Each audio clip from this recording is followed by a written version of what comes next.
नमस्कार, स्वागत आहे तुमचं आपल्या यूट्यूब चॅनल सोनाली रेसिपीजमध्ये।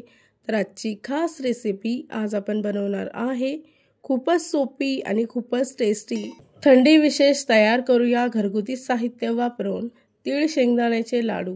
अतिशय सोपी व अतिशय झटपटीत तयार होणारी रेसिपी आहे। चला तर मग या रेसिपीसाठी लागणारे संपूर्ण साहित्य व कृती पाहून घेऊ। थंडी विशेष तीळ शेंगदाण्याचे लाडू बनवण्यासाठी इथे आपण एका पॅनमध्ये एक मोठी वाटी पांढरे तीळ घेतले आहे।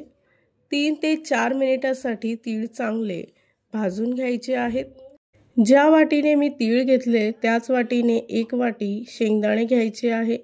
ते सुद्धा 4 ते 5 मिनिटांसाठी चांगले भाजून घ्यायचे।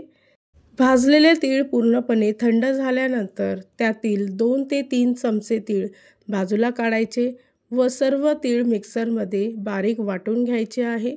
त्याचबरोबर भाजलेले शेंगदाणे सुद्धा पूर्णपणे थंड झाले की ते सुद्धा मिक्सरमध्ये चांगले बारीक वाटून घ्यायचे। त्यानंतर एका पॅनमध्ये ज्या वाटीने मी तीळ व शेंगदाणे घेतले त्याच वाटीने 2 वाटी गूळ पावडर घ्यायची आहे। त्यामध्ये 2 ते 3 चमचे पाणी घालायचं आहे आणि गूळ 2 ते 3 मिनिटांसाठी चांगला शिजवून घ्यायचा।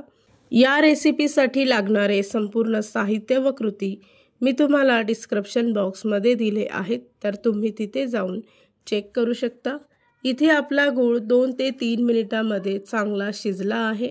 त्यानंतर वाटलेलं सर्व साहित्य एका भांड्यामध्ये काढून घ्यायचं आहे। त्यानंतर शिजवलेला गूळ सुद्धा यामध्ये टाकून बाजूला काढलेले भाजलेले तीळ, त्याचबरोबर 1 छोटा चमचा वेलची पावडर, 1 छोटा चमचा साजूक तूप टाकून मिश्रण चांगलं एकजीव करून घ्यायचं आहे। मिश्रण थोडं गरम असतानाच याचे लाडू वळायचे आहे। जर का तुम्हाला मिश्रण थोडंसं जाड वाटलं तर तुम्ही मिक्सरमध्ये एकदा फिरवून घेऊ शकता। थोडंसं मिश्रण हातामध्ये घेऊन इथे मी मध्यम आकाराचा लाडू वळून घेतला आहे। एवढ्या क्वांटिटीमध्ये साधारणतः मध्यम आकाराचे 30 लाडू तयार होतात। तर अशाच पद्धतीने इथे मी बाकीचे लाडू सुद्धा तयार करून घेते। तयार झाली आहे आजची खास रेसिपी।